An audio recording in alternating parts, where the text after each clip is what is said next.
Good afternoon, everybody. Welcome to this webinar titled Crisis Unveiled, Making Sense of the 67th Session of the Commission on Narcotic Drugs. My name's Anne Fordham. I'm the Executive Director of the International Drug Policy Consortium, and I'll be your moderator for today.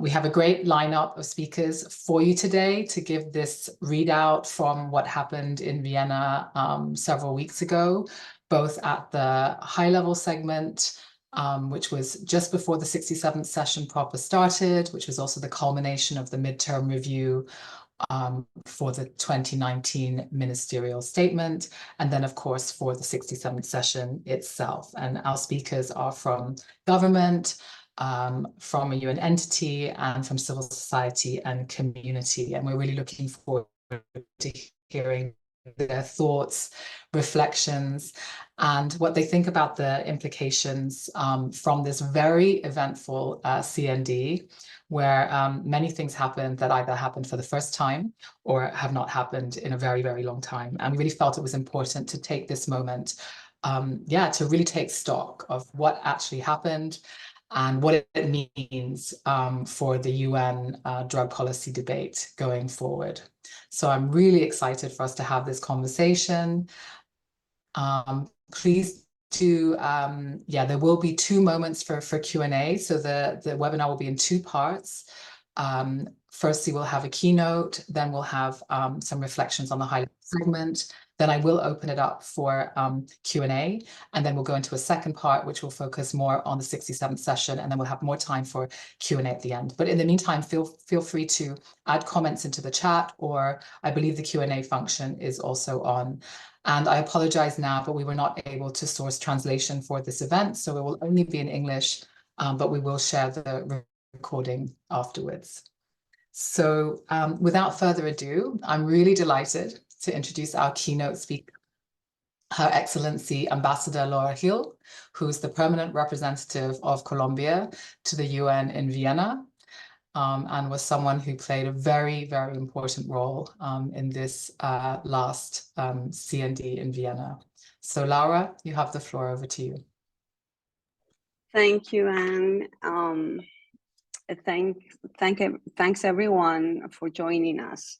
So since I have only 7 minutes, I'll go straight to the point. I think there were 6 major Colombian wins. And when I talk about Colombian wins, I mean 6 Colombian, actually 7 Colombian contributions to push the global drug policy reform agenda at the past CND.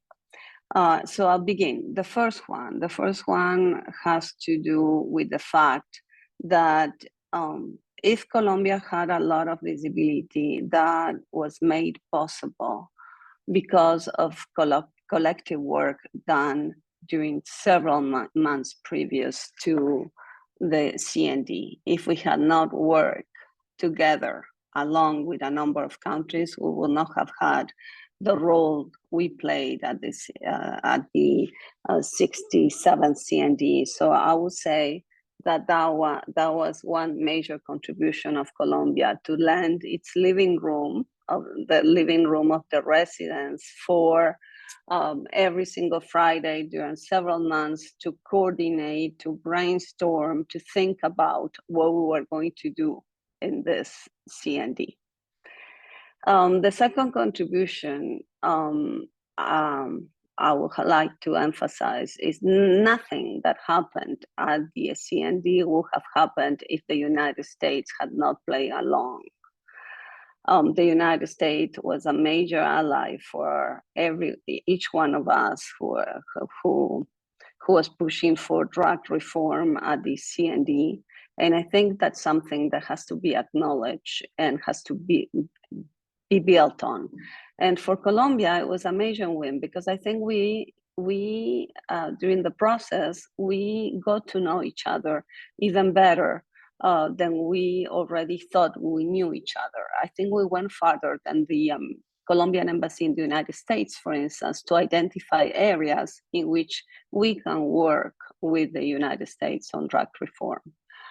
So aside from those two, I will say that I'll go to the third one. I think President Petro's speech was groundbreaking. He basically said everything that needed to be said and had not been said in Vienna, which is basically we failed. And we failed not only on the prohibition side, we also failed on the medical side, no affordability, no availability.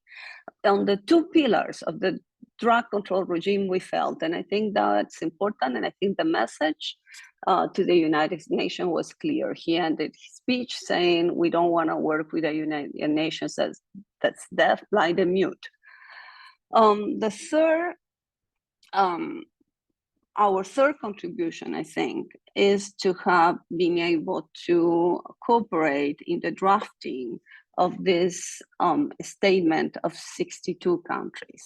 That's a result of our collective work during those Fridays. It's a number of countries that produced the report. We read it, but it's the result of collective work. And those 62 countries have many things that differentiate them. But in that statement, they basically said that they want revision of the global drug policy, and they said it in those words. So I think we need to think that there's something that unites us, perhaps not as much as we think, but there is clearly something that is binding us there, and that we need to explore it from now on. I would say that this statement, in combination with a paragraph that actually I was very dissatisfied about, which is the paragraph that Colombia introduced in the outcome document. That paragraph, along with the statement, basically gives us everything we need to start convoking, literally convoking officially for to talk about drug reform. The 62 in an official document, because politically we mean something, we are a majority. And this paragraph that we were very dissatisfied about in a document we are dissatisfied about, because it's a document in which the prohibitionist side prevailed. This paragraph that includes human rights and has a mention of innovative measures towards the future opens the door, is a little Trojan horse that we need to be able to use. And the fact that so many countries at the very end realized that, that drafting, that writing was there and that it bothers so many, it's the sign that we can use it to our favor. I would add to those, of course, the intervention of the High Commissioner for Human Rights, in which Colombia pretty much put its foot down along with Switzerland and others. Switzerland and Colombia had invited the High Commissioner to come for one side event they had organized. And both countries believed that it was that the High Commissioner deserved the respect that all other UN authorities received at the CND, and with the support of a group, we obtained the intervention in the at the high-level settlement in the very beginning of the high-level settlement. That was very much fought for. It wasn't obvious that was going to happen. And finally, the breaking of the consensus. And as we know, that was a first. And if you tell me that was probably the one reason why breaking the consensus was justified. All along during the outcome, the drafting of the outcome document, I played with the idea of breaking consensus. And I was telling myself, I need to break consensus for something that I can explain in a headline, something strong enough that everyone will understand why we're messing with an institution. And this was it. Harm reduction was worth it. And as you all know, what happened with harm reduction was that the United States presented a great resolution, not on harm reduction, on the prevention of overdoses, as the United States said, many times, this is not a resolution on harm reduction, it's a resolution on overdoses, on preventing overdoses, with 9 references to harm reduction. We only needed 1. We got it in the best possible, in the best possible paragraph. And we colluded in order to get it as a result of countries working together with a clear path and decision when the goal is clear. And I'd like to finish saying the following. There's a lot of misreading about what happened at the CND. We did not act against the United States, quite the opposite. We coordinated our work to get where we got. And I think we need to start thinking about the future in Vienna.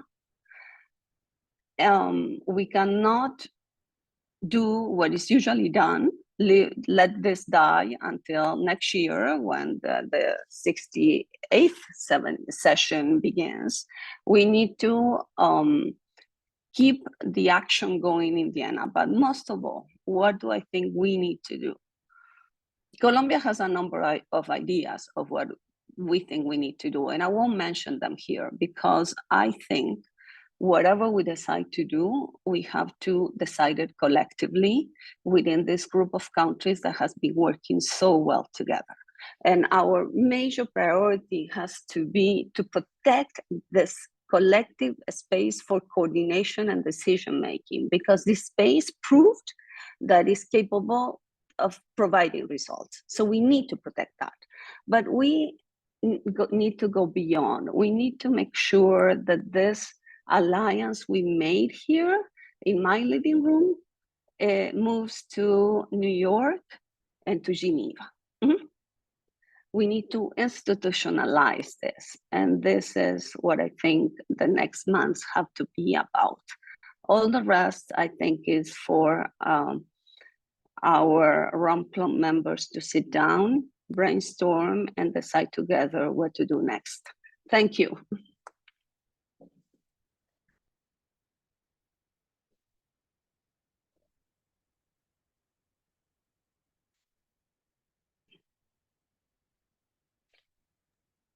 Thank you so much. I think I stayed within the time, right? I didn't go past, right? Oh, yes, I did. I did a little bit. A little bit, but it was fine. It was very important to hear these reflections from you and, to really congratulate you, because I do agree, I think many of us do, that the wins that we saw in Vienna really can be attributed to the leadership and courage of Colombia and also of you personally.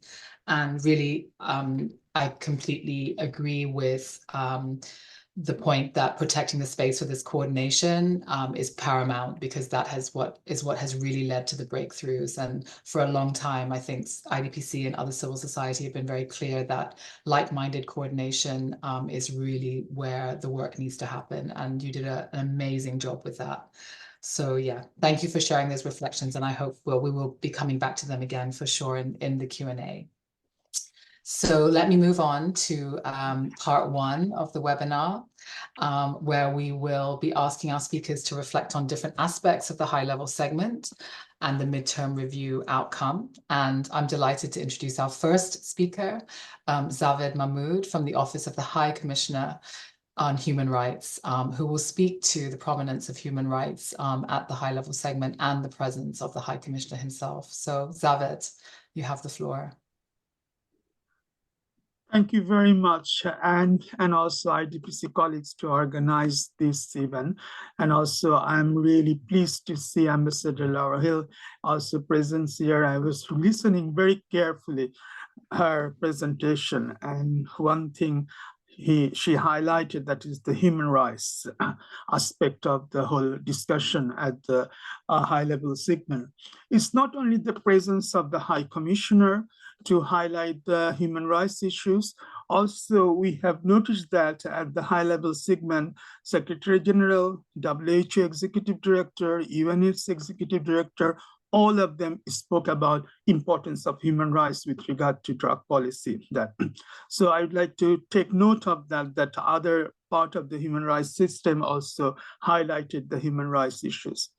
And this is for the second time High Commissioner Volker Turk spoke at the CND. Last year, he spoke virtually, and this is first time one human rights commissioner just came to Vienna to speak at the CND. So that was also a historical moment as well, just participation of the highest level human rights official of the United Nations be present at the CND. And behind that already, Ambassador Laura Hill mentioned about the role of the different member states to make sure that the High Commissioner can speak at the high-level segment, at the opening of the high-level segment.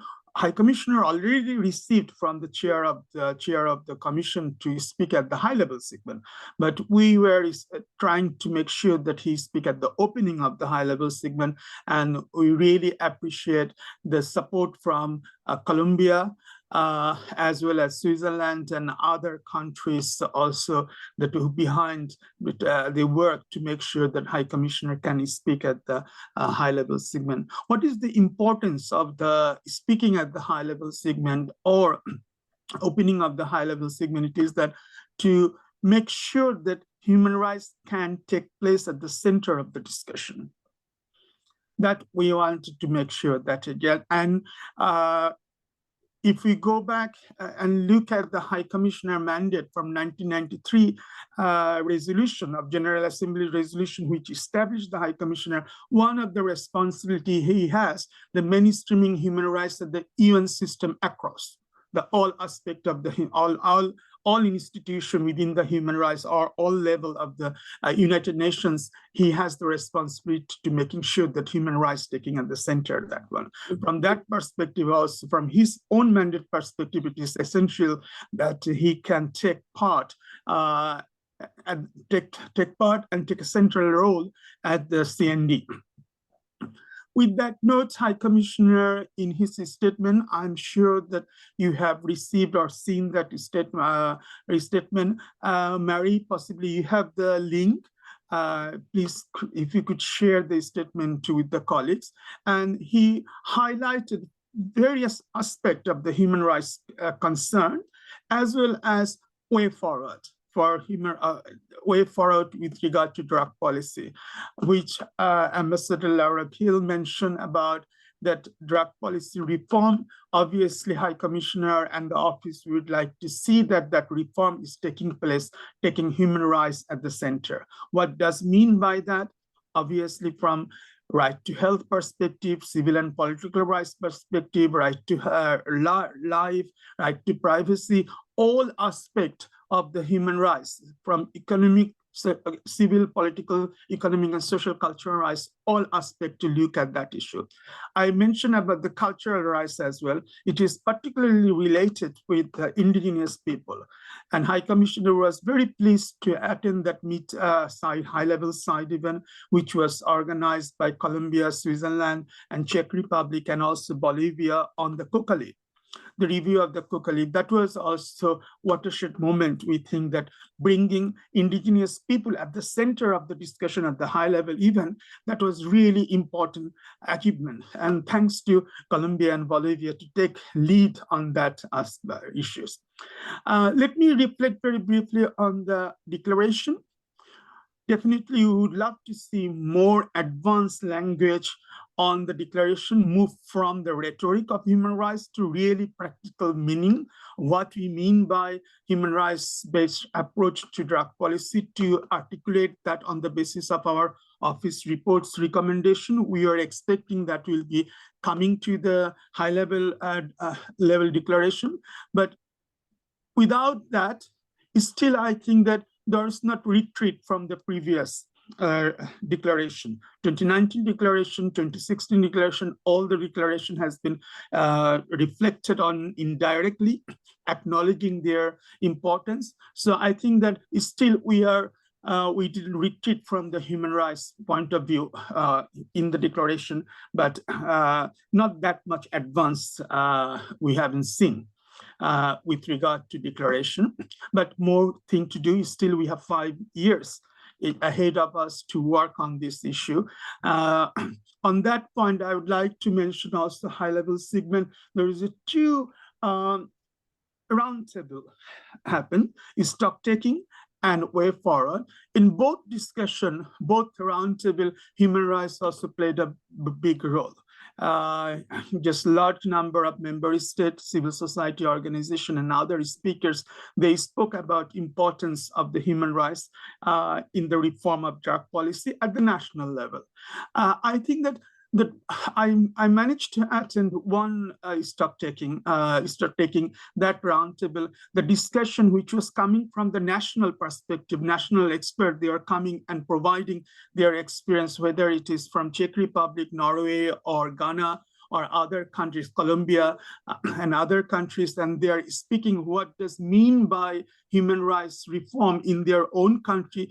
Those are very important and discussion. I think that it would be also important to continue that discussion, giving a space to the national expert to come and express what they are doing, what they feel about how this human rights rhetoric they are implementing. I would not say human rights rhetoric. I would want to mean by human rights principle they are implementing at the national level, what practical measures they're taking, that those are very important discussion need to be done more in the future at the CND. I think next 5 years we could consider that different human rights recommendation, how member states they're implementing at the national level. Also, we'll have a discussion on the regular session. I will come back to that, but I think that would be important to showcasing that what progress being done at the national level on the different human rights recommendation with regard to drug policy. Those could also help others to understand and unpacking those recommendations through the practical experiences. With that note, I think that the last thing I would like to mention, I was also following, thanks to CND blog, that discussion what happening inside the plenary during the high-level segment discussion. In addition to 62 countries, which is led by Colombia, the really good human rights focus on that statement, I have also noticed that large number of countries on their national capacity spoke about human rights. And also, if we look at very carefully their statement, they also articulated what means by the human rights recommendation or implementation of different rights at their national context. Those also would be very good to examine and find out which country we could have ally in the future from the basis of their intervention. Thank you very much. Thank you so much, Zaved. Thank you so much for sharing your reflections and also ideas for, additional work that now needs to happen and to build. It has been so important, the engagement from your office in Vienna, and also referring back to something that Ambassador Hill said at the beginning of, how we need to take this work, continue to take this work to the other parts of the UN system, and especially Geneva has been important, both within Geneva itself, but also for putting pressure on and opening up the debate on human rights and drug policy in Vienna as well. So thank you for sharing that and for being with us today. So our next speaker, I'm delighted to introduce my colleague, Jamie Bridge from IDPC. And Jamie is going to give us a readout of both the midterm review outcome document, but also in relation to the important statement of the 62 countries that Ambassador Hill also mentioned at the beginning. So Jamie, you have the floor. Thank you very much, Anne. And hello, everyone. So it was, I'm going to pretty much echo, I think, what Ambassador Hill and Zaved have said about the outcome document.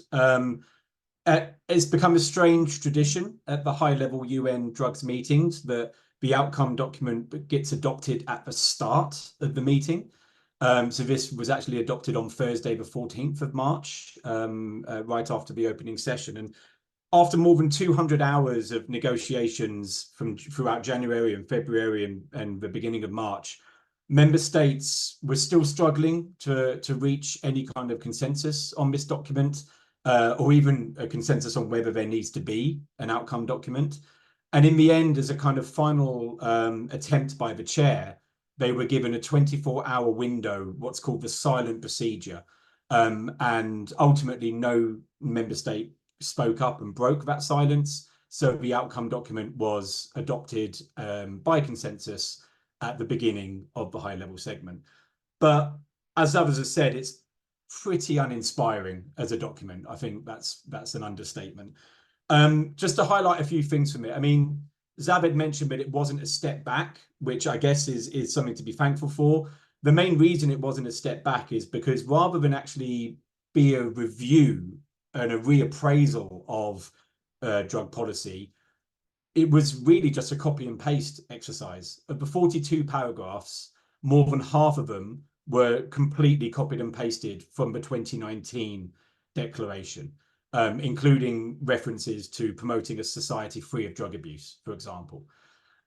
So that would explain why there was little step back, but also very little step forward in this document. There's also, in the background, there was no real review taking place. There was no 5-year report produced by UNODC, nothing produced by the UN System Task Team. And in fact, the closest thing that we had was IDPC's own shadow report, which we launched in December 2023. So it wasn't really much of a review. The outcome document itself, it feels like it's not strong enough in terms of acknowledging or reacting to the growing devastation of the war on drugs and the lack of progress that's been made since 2019, which you can also see in the shadow report, which we put the link in the chat. There are references in there to the considerable gaps that exist, to the evolving nature of the challenges. There's new references to the human toll of drug policy, of drugs, damage to the environment, and alternative development is now mentioned. That was omitted back in 2019, but there's no mention of harm reduction. There's no mention of the OHCHR report, which Zaved was talking about. You know, their groundbreaking report on drug policy and human rights wasn't acknowledged in the outcome document at all. The way forward section of the outcome document it does identify the need for, I think it uses the phrase, further ambitious, effective, improved, and decisive actions, which sounds lovely, but really the document doesn't lay out what those actions are. It just keeps referring back to existing commitments, which again reflects the difficulty that member states were having in kind of reaching a consensus on this text. So there's more focus. In fact, there's a whole subsection on data collection this time round. That's probably one of the areas where member states could safely come together and agree that they need to do something. But overall, it just feels like it's not enough. And it feels like it doesn't offer enough that is new. One thing I will say just quickly on the outcome document, for a while, the drafts included a work plan that was going to then span for the next 5 years. And we were a little bit worried about what would happen to that work plan if it was wrapped up in the consensus-based negotiations. So in the final document, there is no work plan. So I assume that task now falls on the CND Secretariat. We would really want to see a new work plan for 5 years that includes the new challenges as well as the old challenges. It maintains the civil society engagement that we have in that work plan. And it's also an opportunity to focus more on the SDGs because they had their target date of 2030, which is just 6 years away. And it's also an opportunity to formally mark and reflect on the 10th anniversary of the 2016 UNGAS, because obviously that's now coming up in a couple of years as well. So I hope that member states and others can follow that process closely to make sure that we get a good work plan for the next 5 years, because that's got huge implications for this next phase of our work, as the ambassador was outlining. So overall, I think the outcome document, it falls far short of what we hoped, but it probably did meet our low expectations of what we were expecting from the process. Really, I think the statement led by Colombia, which was mentioned by the ambassador and signed by 62 member states, that really fills some of the gaps that we see in the outcome document. And in that's why we really referred to it, to that statement, we've referred to it as the alternative outcome document from this meeting. And it just feels like that document, the statement, is more honest in its assessment of, it refers to immense human suffering, the need for urgent progress. It calls for greater UN-wide coherence on drugs, and crucially, it calls for transformation in our vision of the world drug policy. So echoing what the ambassador said earlier, I really hope we can build on that statement and build on that coalition, which we feel is more important really than the outcome document itself. Thank you, Anne.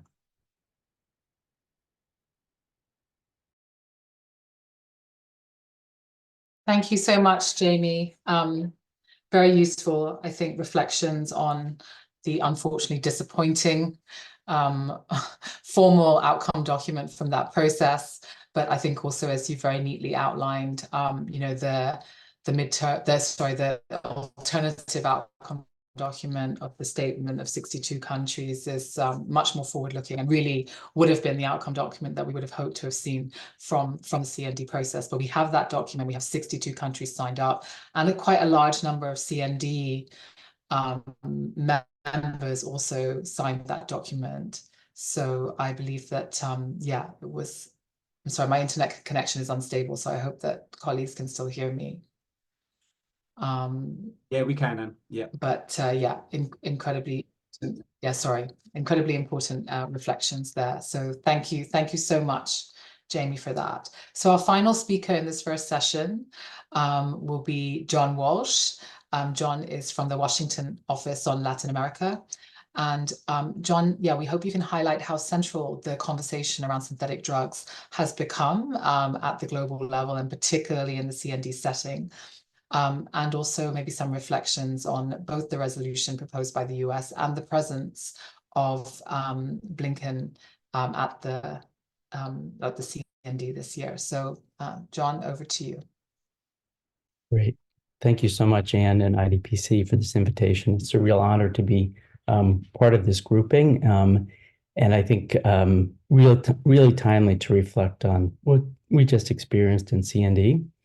So since its inception in 1946, CND has approved 475 resolutions, an average of about 6 per year. So this year's output, 5 resolutions, actually a bit below average. But of course, this CND was anything but average. It felt different. It was different. Of course, Antony Blinken was the first US Secretary of State to participate at CND in Vienna. I think it clearly shows that this is a priority for the United States. I also think it shows that the Biden administration knows it needs to work harder to achieve the kind of cooperation that it prizes. So first, about the US. Let's be clear, the CND is not, and it's not likely to become, a household word in the US. But at the same time, the US itself, the government has prioritized the CND since its inception.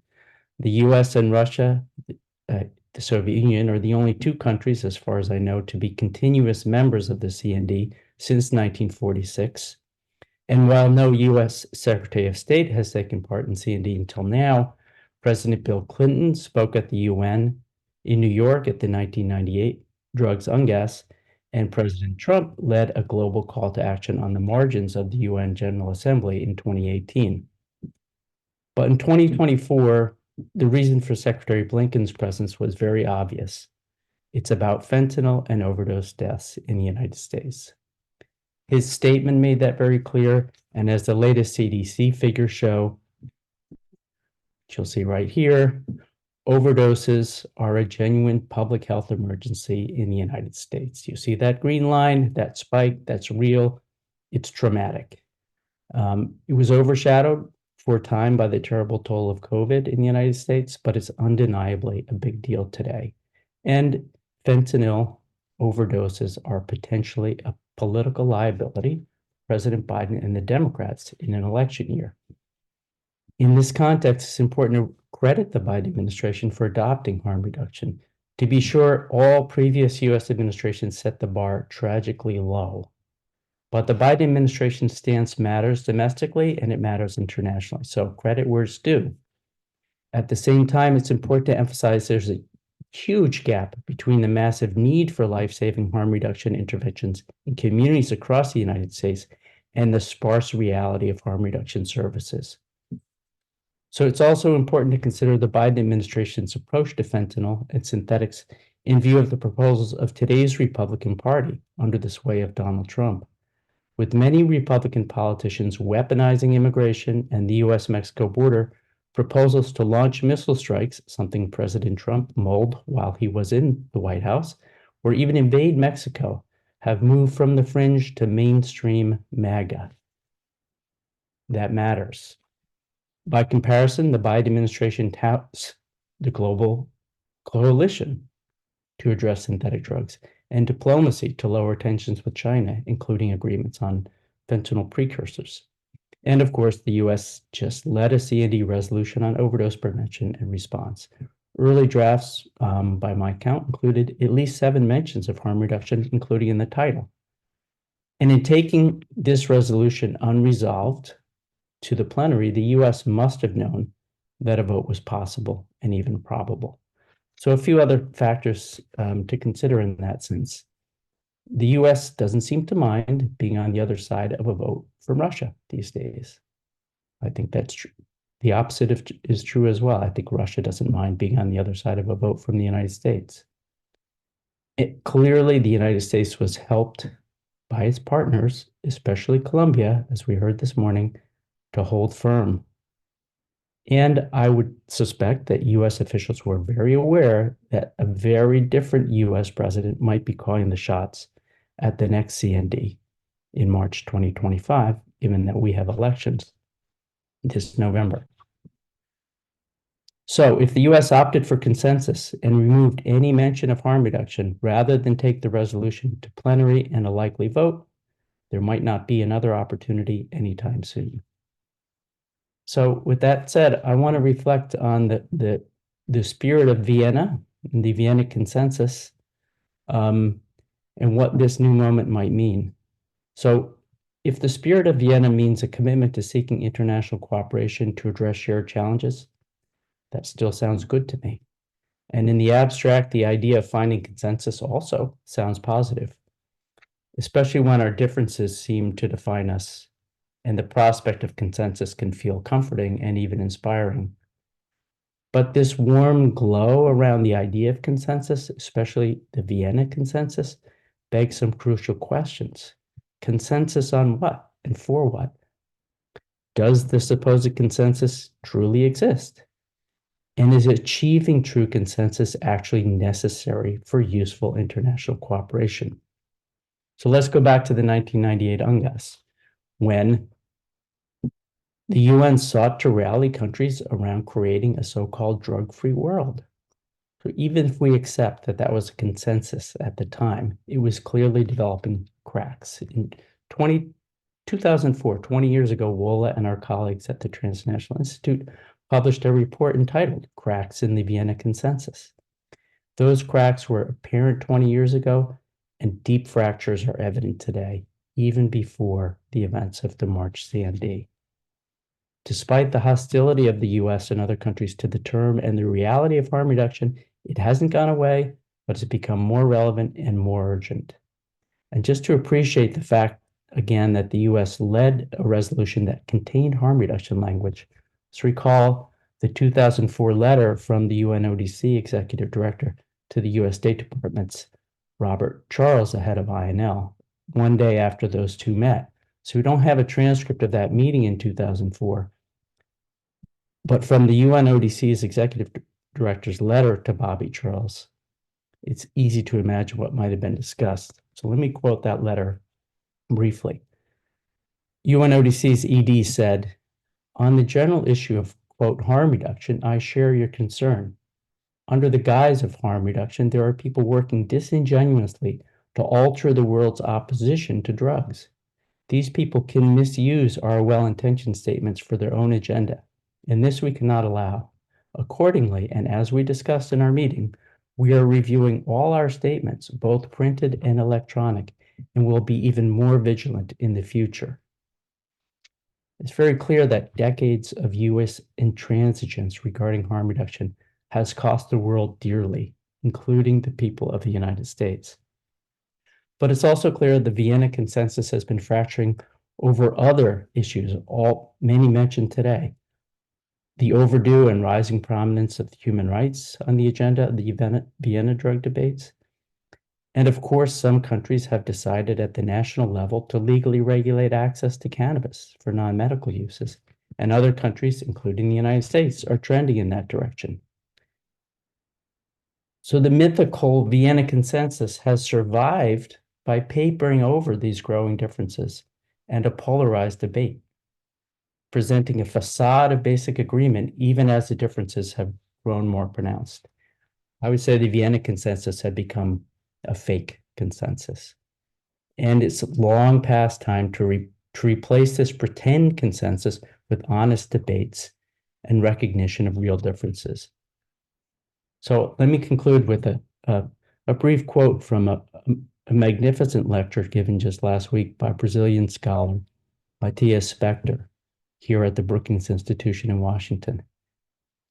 He said, "We must let go of the expectation that countries grappling with the evolution of the global legal order will coalesce around some kind of moral consensus. In a world of multiple centers of international power and authority, all we can hope for is heated deliberation, a lot of contestation, and, if lucky, uncoerced persuasion. A world where the major powers of the day confront each other in international institutions through the language and tools of international law is a good one." So perhaps a new Vienna consensus will one day arise that's really worth celebrating. Hopefully one built on human rights, peace, and sustainability. But for that day to arrive, the old consensus has to give way. So time will tell how significant these events of March 2024 will prove to be, but just a few weeks later, they feel very significant. Thank you. Thank you so much, John, and thank you for those reflections and ending with a hopeful tone about a new, more beautiful consensus emerging.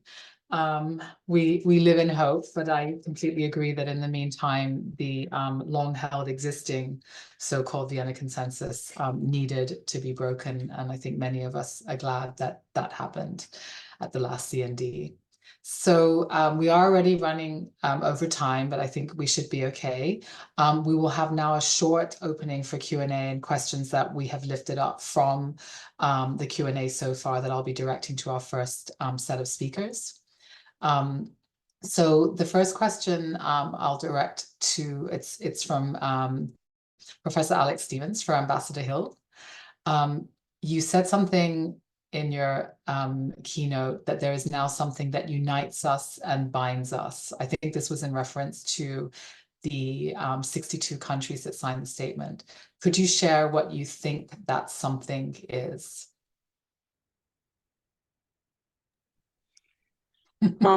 I think we all, I think those 62 countries acknowledge the regime failed, that there needs to be change, and we have different levels of change we desire. So what we need to do, I think, but this is, as I said, something that needs to be discussed within this small group that produced this statement, is to see what's our minimum common denominator. And with this 62, I think we need to start translating that that statement into action, into something that might not be as ambitious as we want, but we'll put the 62 to work for a common goal. In the meantime, the steering group of the 62 needs to start thinking mid-term and long-term. What do we really want and how we move forward?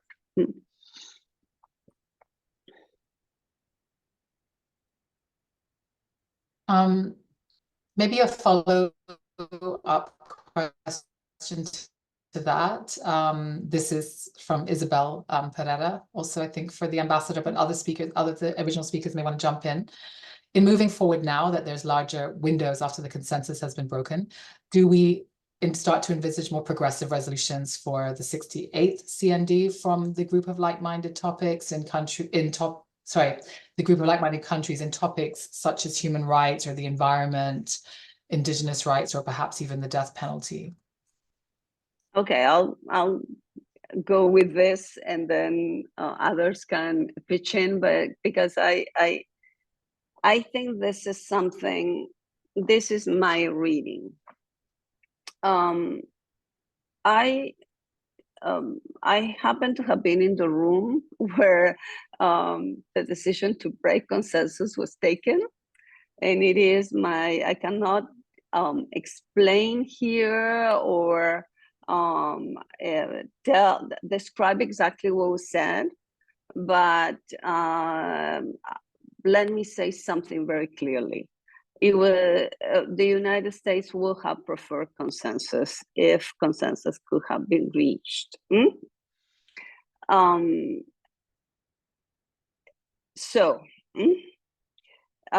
was not, the United States was very, very clear from the beginning, harm reduction is not our fight. It's others' fight. They cooperated, but it was not their fight. They needed the resolution. That was their main goal. So what do I think now? I think the United States faced this situation. If the resolution was presented without harm reduction, Russia was going to call for a vote. If it was presented with harm reduction, if it was presented without harm reduction, Colombia was to call the vote. So he had to choose in between which two votes he wanted, right? And he had the right policy in the sense that they really did believe that harm reduction was better. But that happened because they were faced with two opposing votes and they had to choose. And basically the position was, well, what are you going to choose, Russia or Colombia? And on top of that, I do think they wanted harm reduction. So what do I think now? I think we all need to have the United States back in the next CND. What's going to happen? Russia, China, and some other countries are going to begin an operation against harm reduction, saying this is not agreed language, this was voted on, this is literally the Russian ambassador, I learned later, gave some declarations of the sort, this is a null declaration, a null resolution, we don't accept it, we won't abide by it, it doesn't exist for us. So we need to surround the United States right now.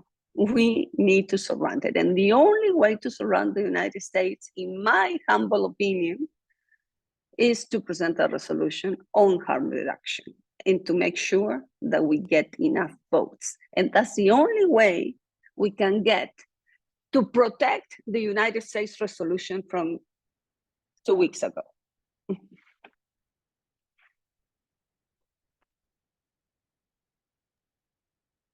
So that's what I leave on the table. Thank you so much, Laura. So Jamie, I see you have your hand up. You also want to— Don't worry if we don't have time. If we're short of time, Laura's covered it perfectly. Are you sure? Yeah, I mean, the only thing I'll say is I know that. So Laura, we may come back to this discussion. The reason I'm moving— Sorry. I'll just say, because Isabel specifically mentioned the death penalty, I think there are some topics that were previously, like, let's say, impossible to do a resolution on when you had to rely on consensus. So I think there is a scenario where there are some topics that member states could now be looking at that maybe weren't on the table before. But as Laura says, there's different scenarios, and I think we really need to wait and see how the mood in Vienna is. Remember as well, the same member states are meeting in May for the CCPCJ, the Commission on Crime Prevention and Criminal Justice. it'll be interesting to see how the dynamic there maybe has changed because of what happened in Vienna in March. So I think it's a watch this space for me, but I'm hopeful. Sorry, Anne. Thank you. No, that's fine, Jamie. And Zaved, I saw you put your hand up. If you have 2 minutes if you want to intervene now. It's just that our next speaker has a limited amount of time, so thank you very much. But we can open it. Thank you very much. I will not take 2 minutes. Just I would like to mention in our statement to the CND in last October, we mentioned that we requested CND to reflect on more on the agreed issues in the 2016 outcome document under human rights chapter, which has been agreed to bring more resolution on those recommendations. For example, prison overcrowding by drug-related offenses. It is already agreed, but it has not been unpacked and given guidance to the government or state what needs to be done. So maybe those areas also need to be looked at, or treatment in the prison. I'm just giving 1 or 2 recommendation, but if we go back to look at this recommendation, for example, recommendation O talking about right to fair trial, prohibition of torture, impunity, addressing impunity, but those recommendation has not been unpacked and given more guidance to the government or state what could be done. So I think the CND member state could take on those issues and try to get more resolution and more guidance to the member state at the national level. Thank you. Thank you so much, Zaved, and thank you for the speakers in this first part. Let's see how we go, but we will have another part for Q&A. Also, speakers, please be aware that you can also respond to the Q&A in the Q&A function via text, which may also save us a little time because we will not be able to answer all the questions verbally, given the challenge of timing. Focus more specifically on the second week, the 67th session itself, where the consensus was indeed broken for the first time in decades.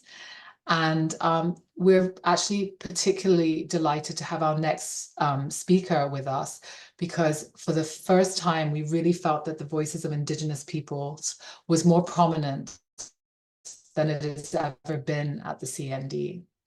And to reflect on that and to share some perspectives, we have Diego Lugo Vivas, who's from Colombia. He's an Indigenous leader from the Cauca and a representative of the International Indigenous Drug Policy Alliance.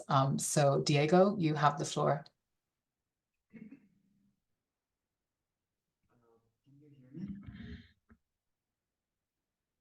It's quite faint. Yeah, could you? Can you hear me now? Just about. If you speak loudly, I think it will be okay. Okay. Thank you all for this invitation. Thank you, Anne, for inviting me and for making me be part of this session. I have 6 minutes, so I will try to be as specific as I could. As you mentioned, I am the one, Lugo Vivas. I come from the Department of Cauca in Colombia. In fact, I participated in this CND through 2 organizations and groups to which I belong: the International Indigenous Policy Alliance, the IDPA, of which I am very new. I have been in talks with the IDPE only since this year for a couple of months. And the second is the International Coalition for Drug Policy Reform and Environmental Justice. So, and my participation was also very peculiar in the CND, given that it was my first year attending the CND in Vienna, but I took part in both the high-level segment and the regular segment. In the high-level segment with dignitaries and presidents from different fields and ministers from different fields worldwide.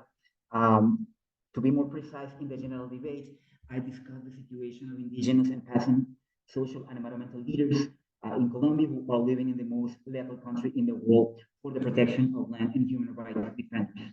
And I raised that issue as a person that comes from the most lethal department in the world in this regard, which is the Department of Cauca. Without imagining, although without being surprised, that on the day of my intervention on the high-level segment in the plenary on March 14th, a social leader will be killed in my department. And in the very day of our panel, in the regular segment, in the IDPA panel, on Thursday, March 22nd, another social leader will be killed, this time in the municipality that I come from. So I raised this issue just to give you an idea of why we have to have this discussion, why we have to make this discussion relevant in these spaces. I also participated in the regular segment with both the IDPA and the Environmental Coalition, proposing reflections on gender and racialized environmental violence, the situation in the Amazon, and the rights of peasant and indigenous communities in South America.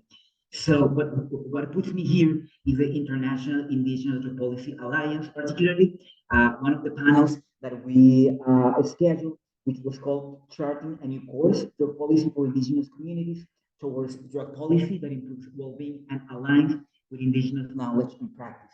So the idea with the IDPA is to foster and strengthen relationships between national, indigenous, First Nations organizations to influence national and international drug policy. This is achieved through a strengthens-based approach where culture and indigenous ways of knowing and doing are the foundations of all the work undertaken by the Alliance.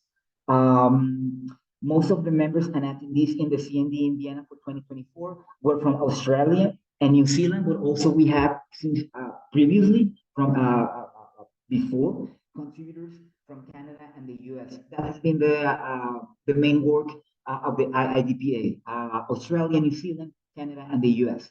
The idea, however, of having this very ambitious alliance has been growing since 2018 through spaces such as the Healing or Spirit Worldwide, the 80 Gathering, and with the submission of the International Indigenous Intervention to the 2019 UN General Assembly Special Session on Drugs. So in this particular panel that I just mentioned, Charting a New Course, Drug Policy for Indigenous Communities, we have several leaders, and I will just resume some of the highlights of this panel. Scott Wilson, for example, the CEO of Aboriginal Drug and Alcohol Council in South Australia, remind us that this alliance that we have to foster an international collective indigenous voice on drug policy issues to promote indigenous-led approaches to drug demand and harm reduction, to confront the war on drug orthodoxy, and to increase the visibility of the effects of criminal justice-led approaches. Participants from Canada, particularly, I will recall Esther Tay Feather's contributions. She was reminding us that colonization has disconnected indigenous people to land, language, ceremony, traditional and diversified economy, as well as traditional health practices, and they have replaced that with trauma, poverty, colonial health policy, and complete power imbalance.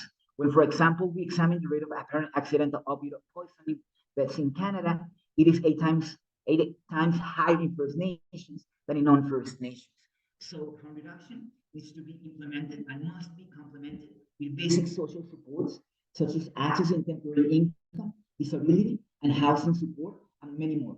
In that regard, we are reminded that harm reduction for First Nations is a circular and holistic approach that includes prevention, harm reduction, detox, outpatient supports, primary care, treatment based on community needs, aftercare, supported housing, and social determinants.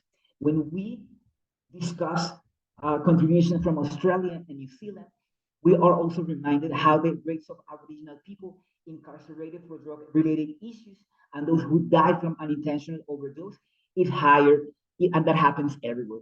The statistics from Canada, from the US, from Australia, from New Zealand, always remind us that the rates of Aboriginal people incarcerated and the rate of unintentional drug-induced deaths is higher for Indigenous people than any other group in every single one of these countries that were participating in the IDPE. As part of that discussion, we were also reminded, and we also encourage people to think on traditional knowledge and biological heritage as an integral part of Indigenous communities, cultural practices, and identity. And one particular aspect, biopiracy, that is a concern for us, for Indigenous peoples, due to the misappropriation of traditional knowledge and biological heritage in the perspective for new drugs and medicines. The subsequent patenting of plant derivatives and compounds their derivatives and compounds further impacts indigenous peoples' connection to biological heritage and its associated knowledge and practices. And just to finish, we close actually the panel with one leader that I brought with me from Cauca. And for us in Cauca and in Colombia, the population that has borne the brunt of the armed conflict and the war on drugs has been basically peasant, Afro-Colombians, and indigenous groups. That is why when there are talks of legalization, regulation, and formalization of illicit activities, particularly those associated with the commercial cultivation of coca, very pretty, very sexy, and very glamorous ideas of how to regulate and legalize crops are always put forward. It all works perfectly on the paper and in glass offices and bunkers in Vienna and Geneva.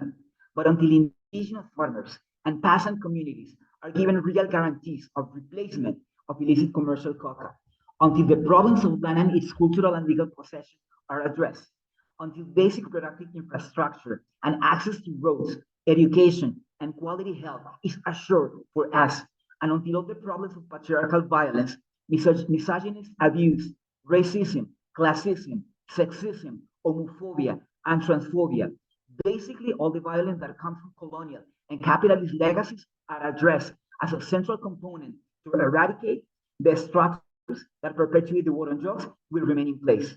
Because the war on drugs and the IDPI members all agree with this, the war on drugs is a war on us. And policies and reforms that do not question this will be just a palliated cloth of lukewarm water. And to see that this is not discussed in places like this one is to see that we are going nowhere. That is why we have to have the discussion here in this space and beyond. Thank you. Thank you so much, Diego, and thank you for being with us. I know through a very busy schedule, and yeah, for sharing those important reflections.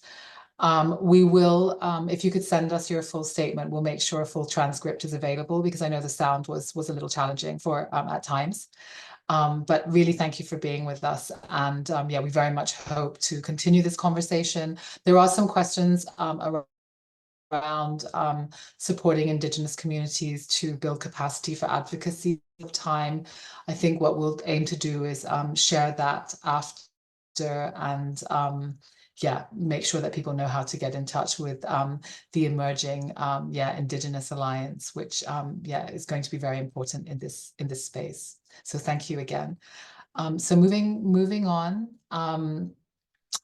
We're obviously discussing the CND, and one of the key moments was the breaking of the consensus.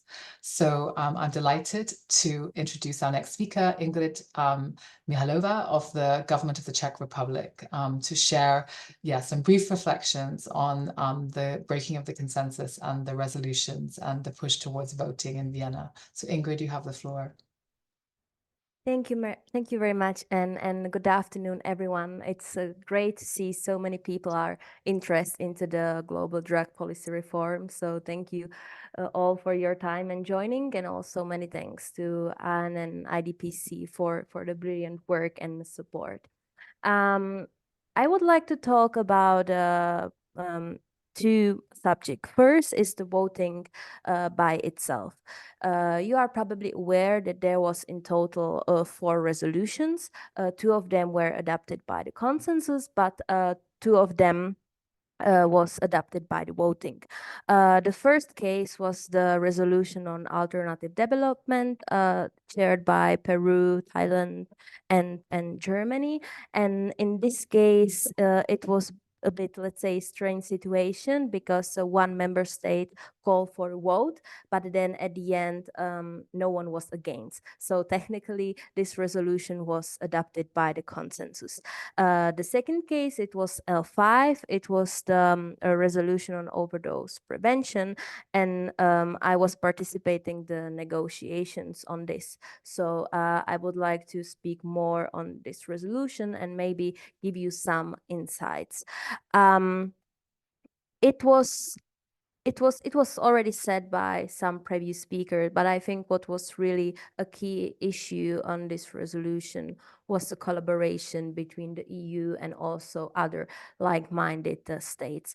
I think we had in general very constructive debate, and we also did many compromises. So as also my previous speakers mentioned, harm reduction was mentioned in the 8 times in the text, but at the end it's mentioned only once at the OP part.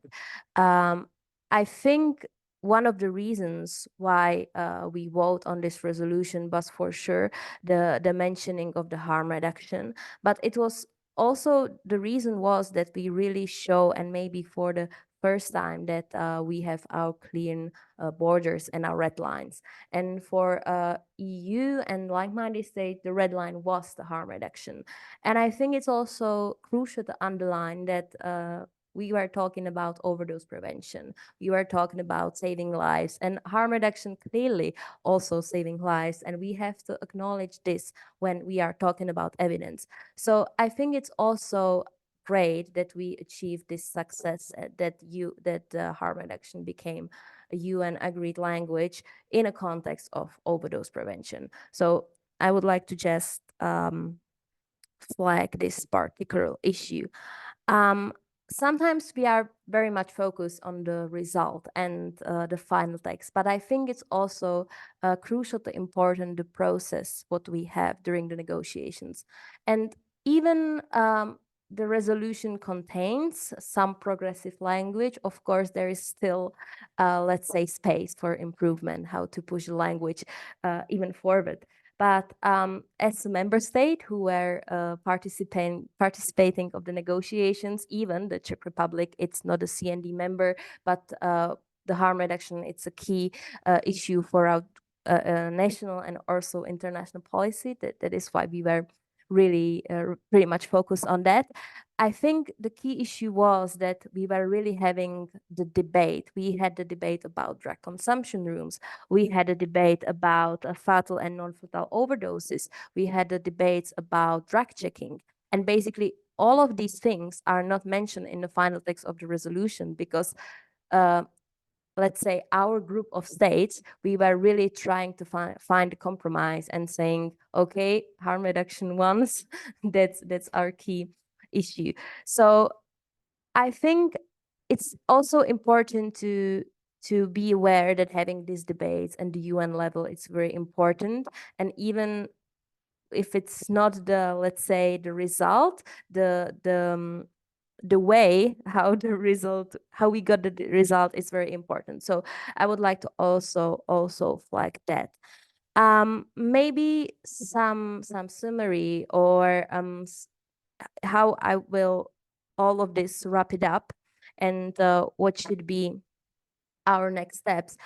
I think that what was clear was really the strong cooperation of like-minded states and European Union. I think that's the partnership what we should continue to cultivate.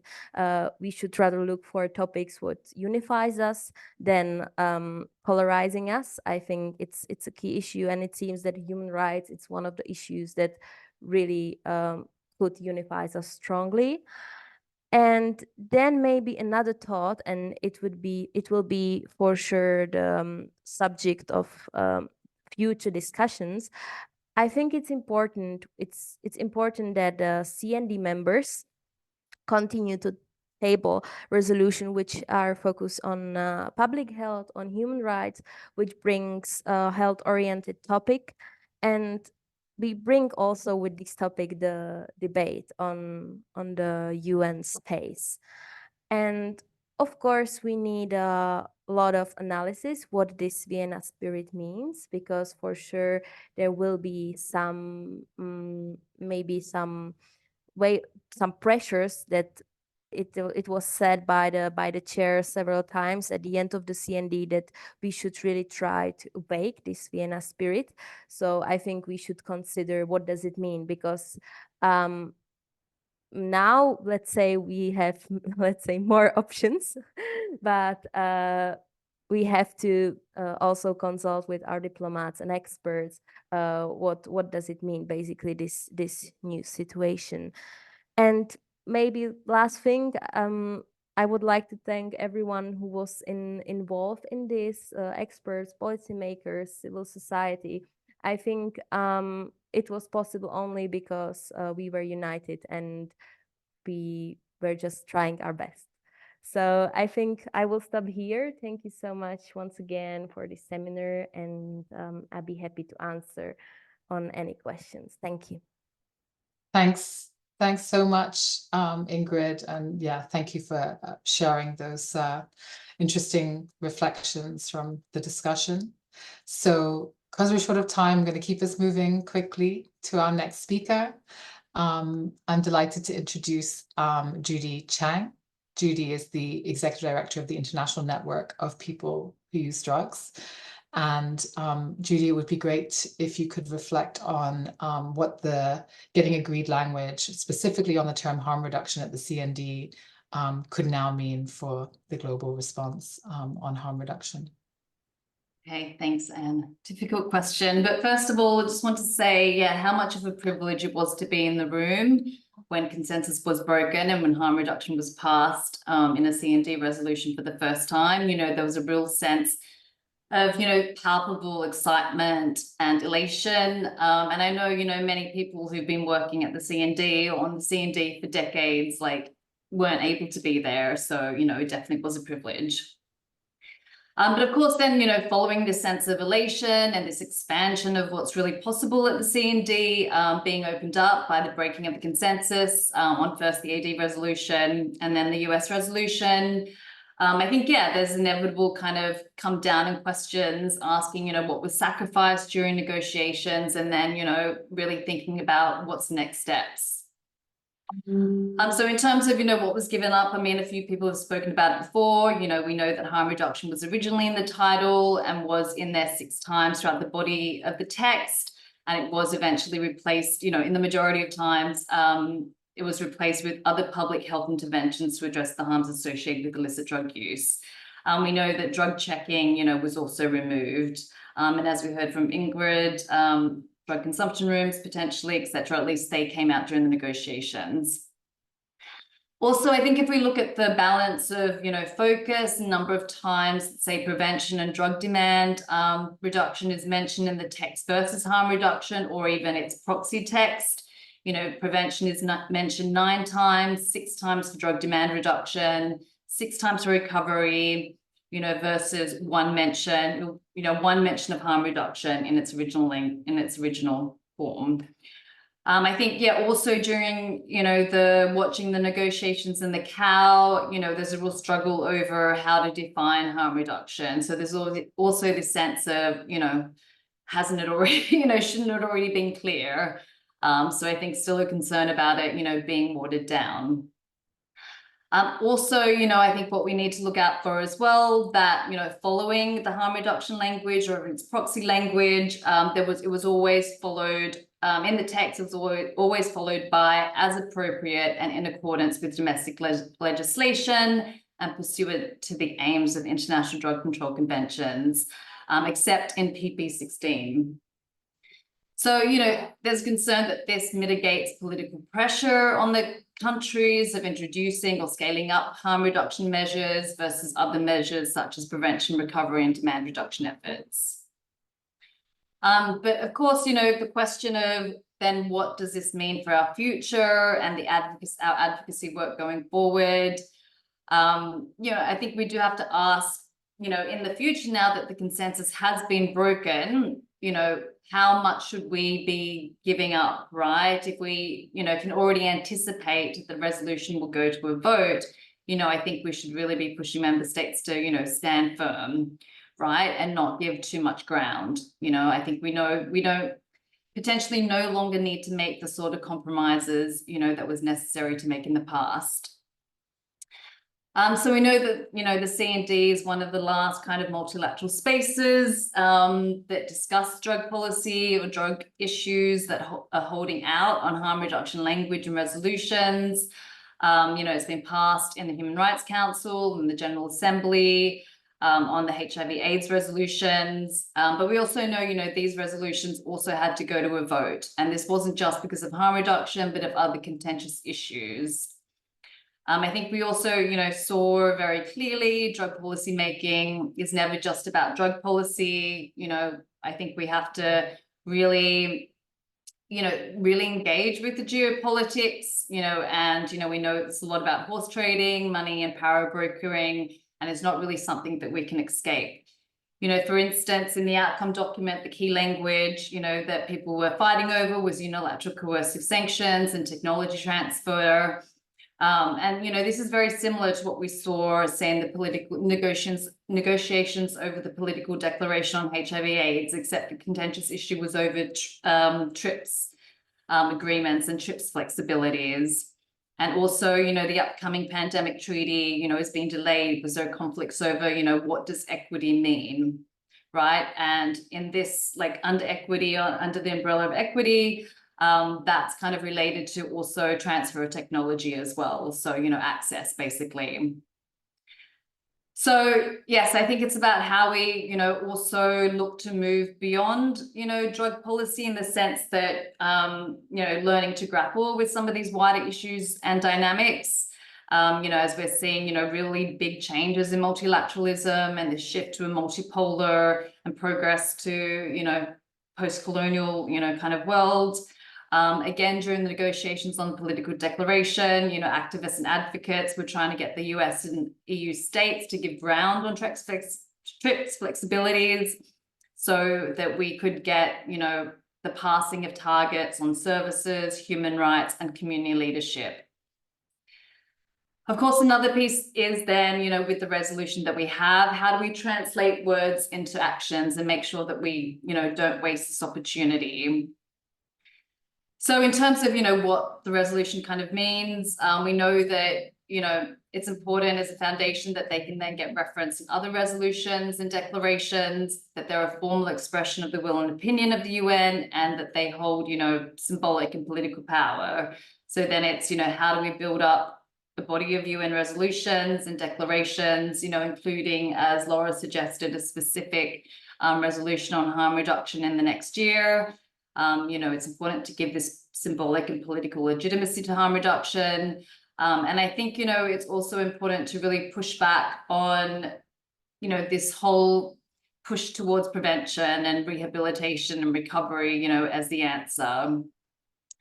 I think also, it's very important to link up with country level advocacy and get harm reduction, protected within domestic legislation. Especially with, the mitigating text within the resolution. I think it's important to engage, with the Global Fund as the largest donor of harm reduction programs in low and middle income countries.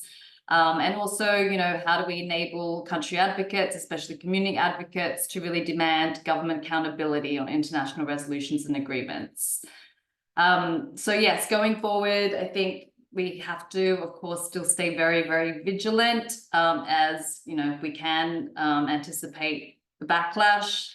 We don't want a watering down of the language of harm reduction, but it was a really important CND that it proved that things can change, right? And I think sometimes there's this feeling of, why are we engaging in the CND, especially in drug user advocates, because we want to see this real tangible change.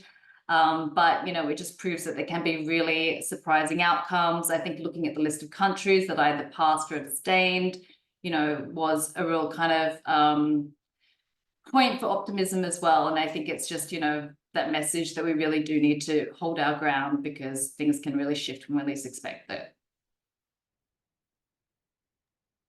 Thank you so much, Judy, and thank you for, bringing the optimism and also, I mean, it has been decades of work by so many people who have continued to believe that getting these words in a resolution at the CND is important for people who use drugs everywhere. And also thank you to you for all of your work in that as well. So really great to hear your reflections today.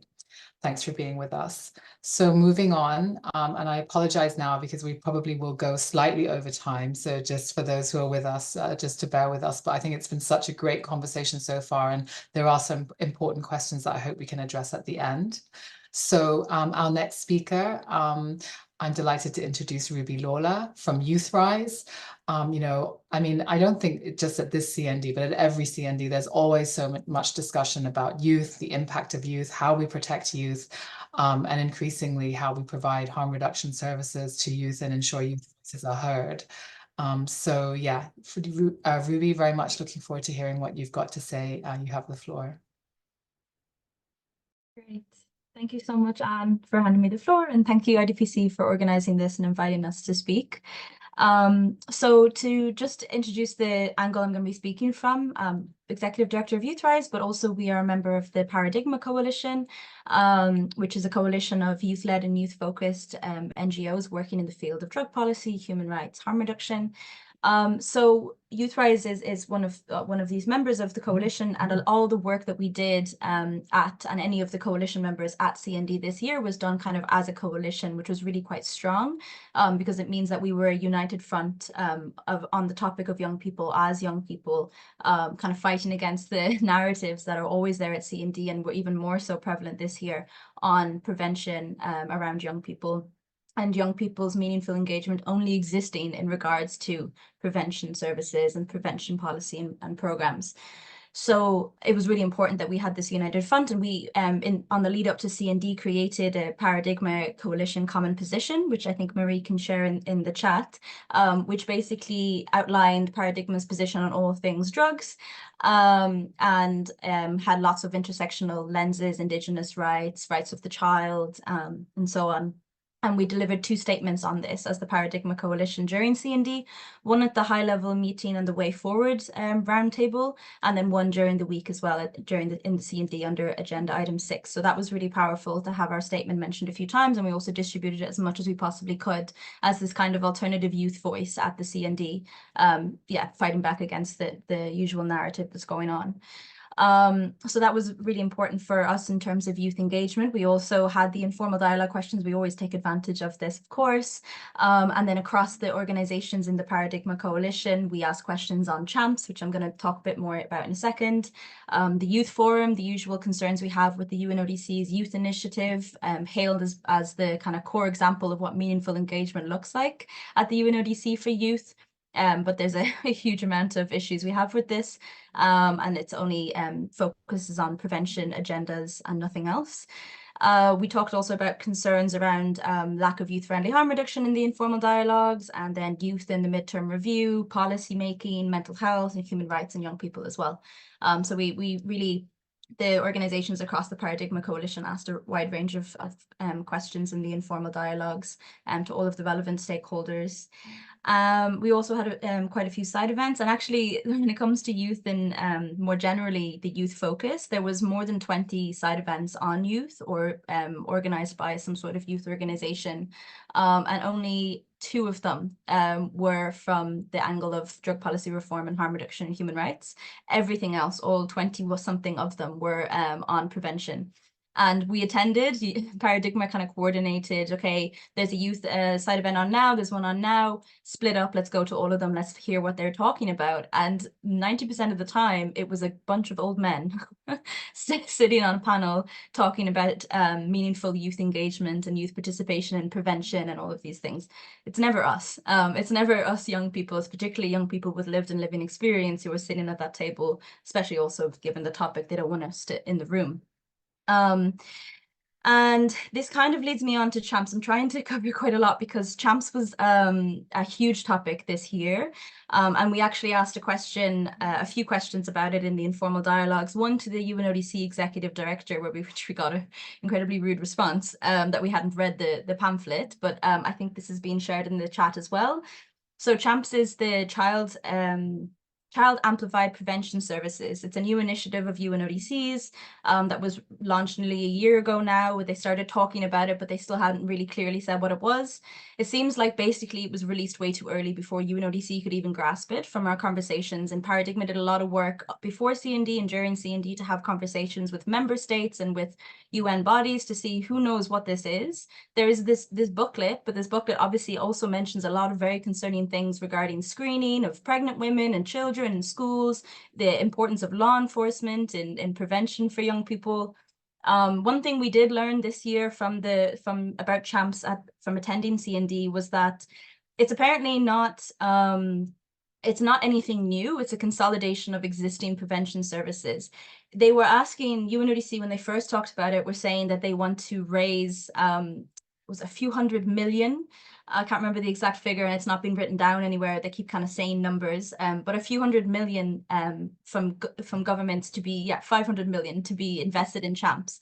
Now they've changed their tune, and they're saying it's not that they want to raise this money for UNODC, it's that they're trying to motivate the countries to invest that amount in their own prevention services. So we had a few conversations, particularly with those who are running champs. Wadi Malouf from the prevention treatment section, we sat down and had a few conversations with them from Paradigma. We also tried to talk to the executive director and other people about what it was, and other members of UNODC and UNDP and UNICEF as well, because one of our major concerns is that it's a child development program for prevention from the ages 0 to 18. Apparently, it's not really supposed to even talk about drugs at any point or any of these services, but then that seems impossible given the actual framework that they have released that you can read. But yeah, we're really concerned with it. We created a bunch of red lines. There's so much more I could say to you all, but there is a civil society note that had been drafted a few months ago, and then we've added to it since, but it's all kind of messy notes that we threw in during CND, during conversations. But we will be sharing this before the end of the week.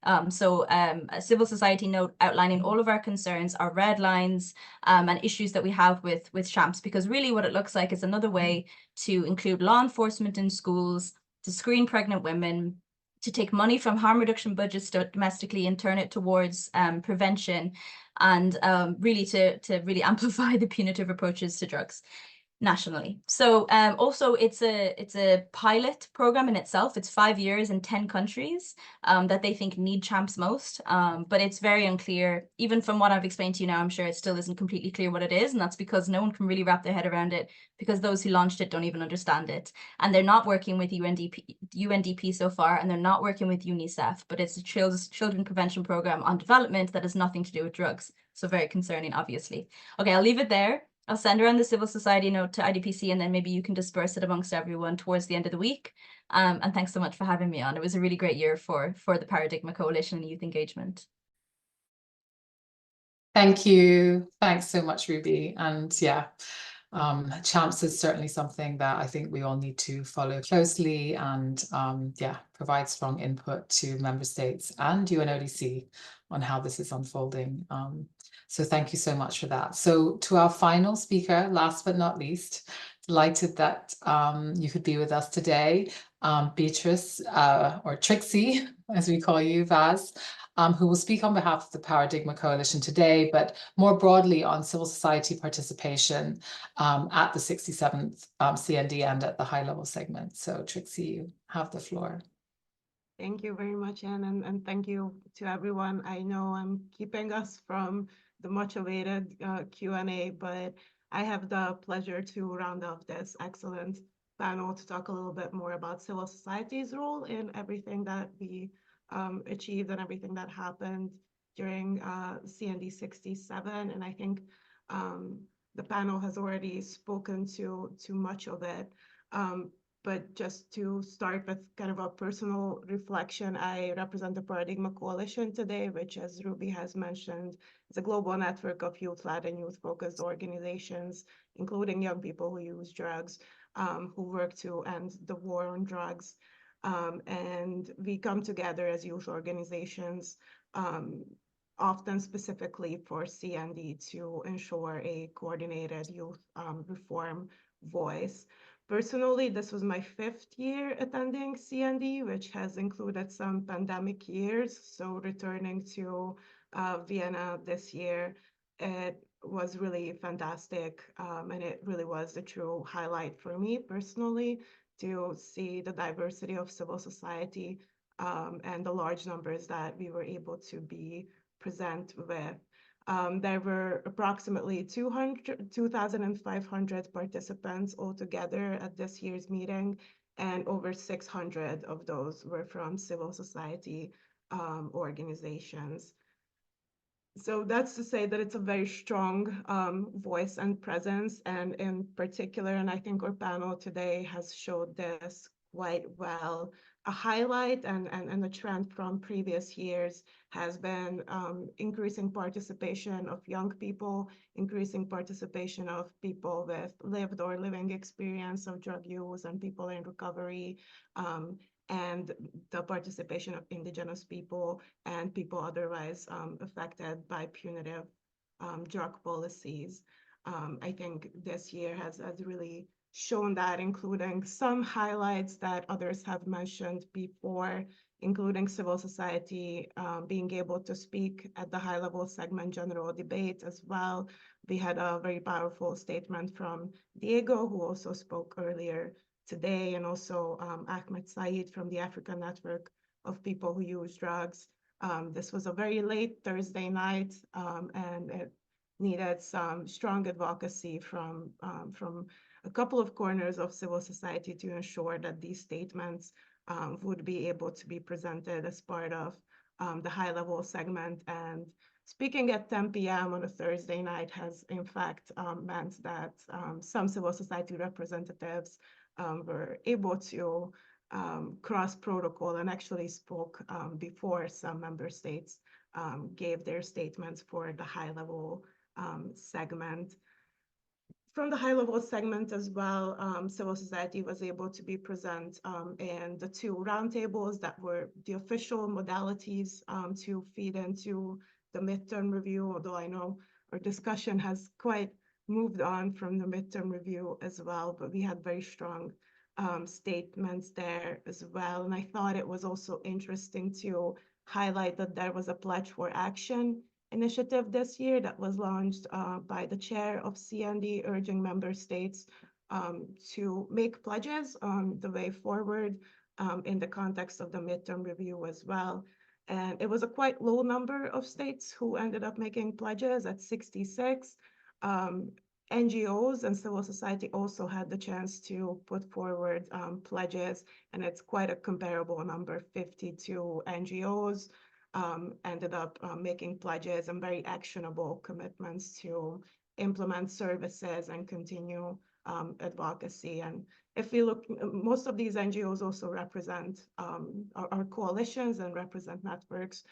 So it's a lot of organizations committing to continue the very important work that they do at the local, national, and international level. Also, there was a record number of side events, 174 during the regular segment of CND.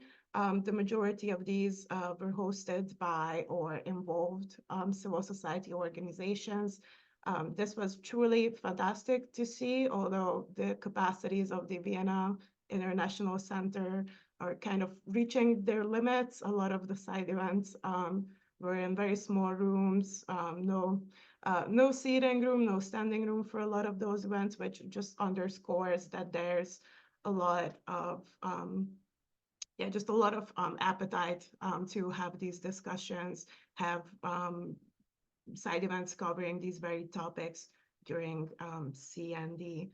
And I just want to make a note, again, kind of taking us back to the midterm review and the pretty uninspiring outcome document that last year in the modalities resolution defining the ways of working for the midterm review, civil society received quite a recognition, including the role of the Vienna NGO Committee on Drugs being recognized in coordinating representatives.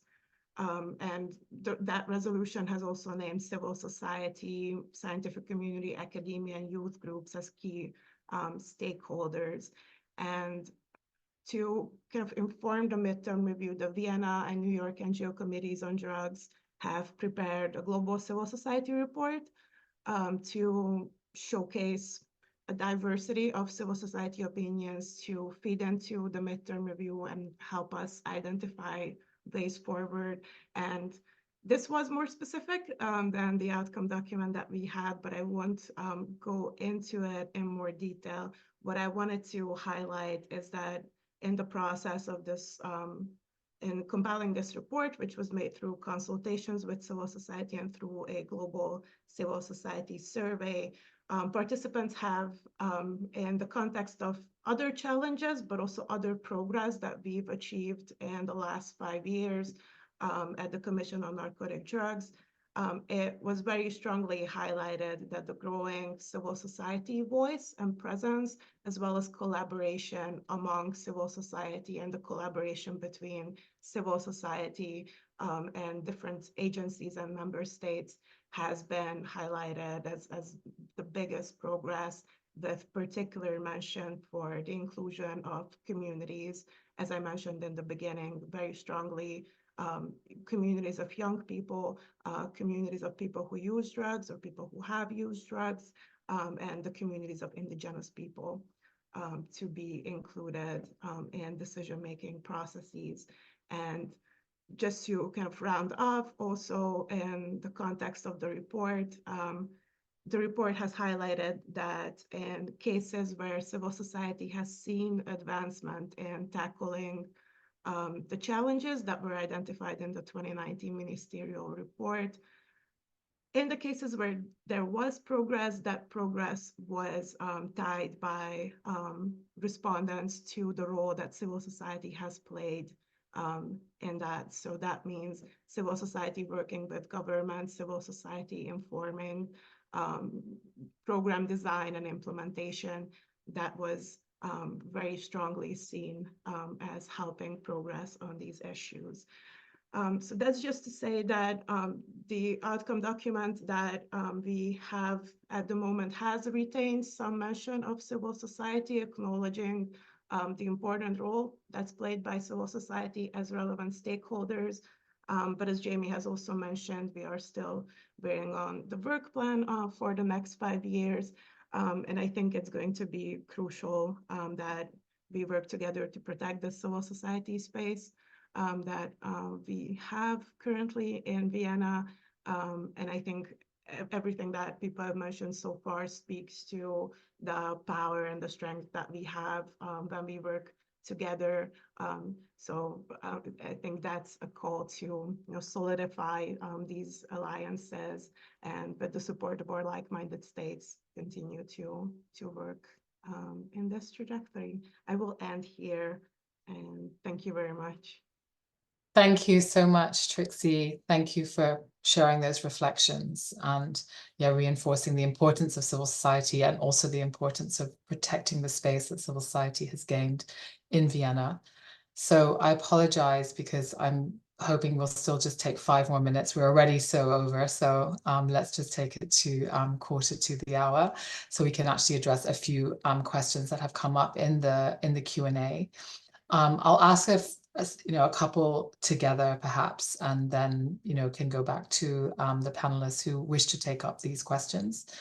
There is a question from Michelle Wazan from Schoon, who notes that there were many statements of solidarity with Palestine from member states, as well as from the IDPC Secretariat on behalf of many of our members. And also we note that the Russian invasion of Ukraine also previously took over debates at CND. How might panelists envisage the ongoing catastrophe in Gaza to affect upcoming deliberations and votes? So that's the first question. A second question I have, maybe for Laura, but anyone is welcome to answer it as well. Now the consensus in Vienna is broken. What hope do we have for this long discussion that has been going on for many decades and been getting more pronounced around reform of the international drug control treaties? Of course, there's never been any discussion about opening these up or changing any letter or word in the treaties, but the debate maybe is taking a different direction. So what hope do we have in that direction? And yeah, I have a comment, I think, really, and maybe to Laura, that from a colleague, Susanna Ronconi, that the group of 60 countries could be ready to contribute to the general comment from the Committee on Economic, Social and Cultural Rights, potentially as a group. And that is something that could be interesting to do. But I think that's more a suggestion rather than a question.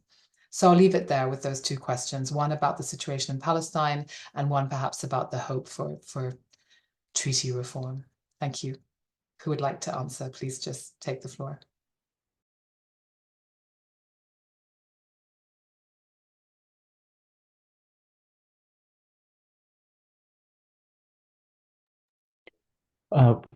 Thanks, Anne. If no one else wants to jump in, I'll start on the hopes for treaty reform. If you can hear me.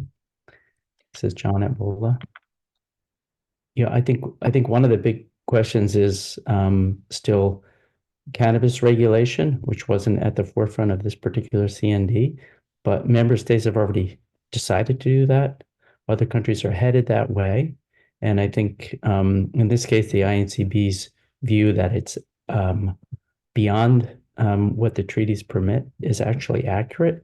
How the US moves along those lines and how the US interprets its obligations, I think is going to be crucial to this question of what treaty reform will mean. Will there be attempts to include everything that member states want to do in the boundaries of the treaties as they exist, or movements to take it beyond that? And I think if the polarization is so extreme, and if there are no other mechanisms within the treaties, and it's not thinkable to have a new conference of parties to rewrite the treaties, I think sets of countries are going to write their own rules and go their own way. I think that's something that we ought to be considering and watching for. Thanks so much, John. Anyone else would like to comment? Laura, would you like to come in here?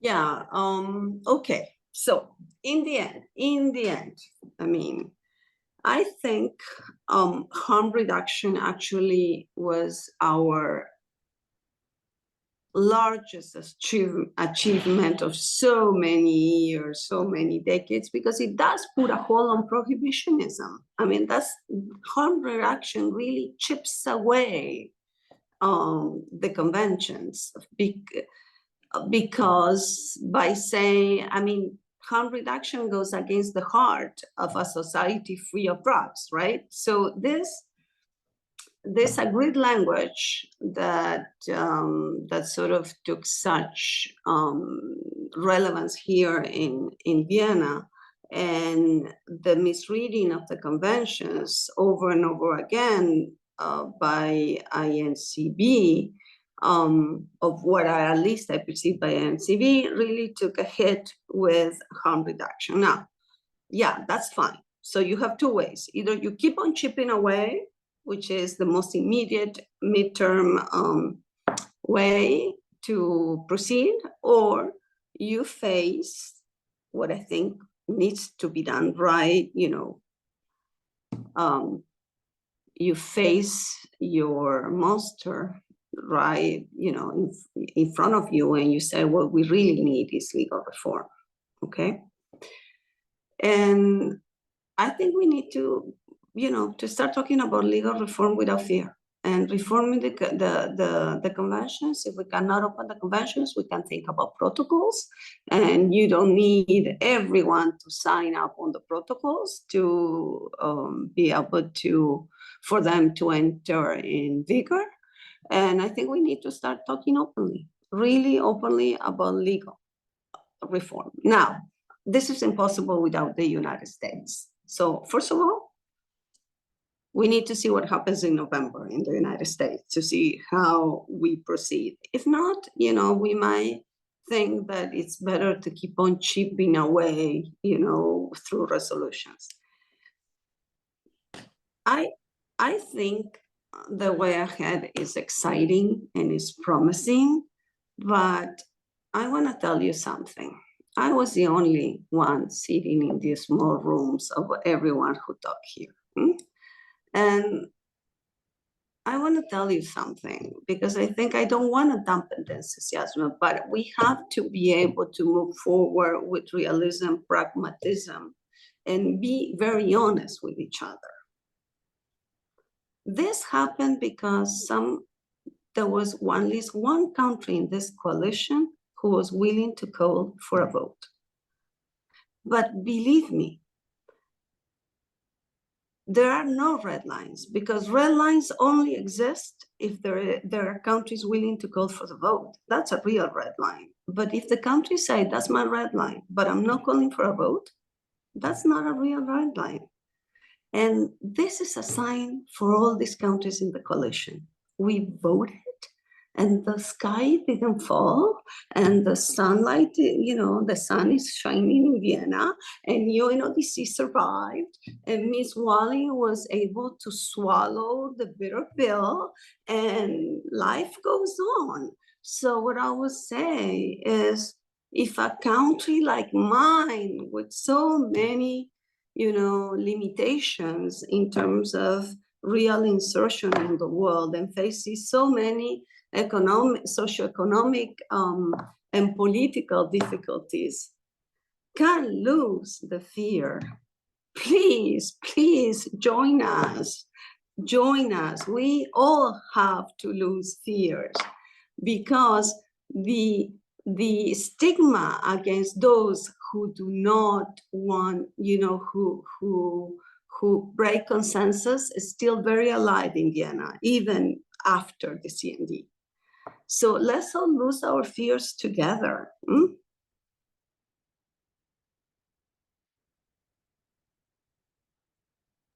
Thank you so much. Those feel like good words to end on, but I don't know if any other panelists had something really important they wanted to say.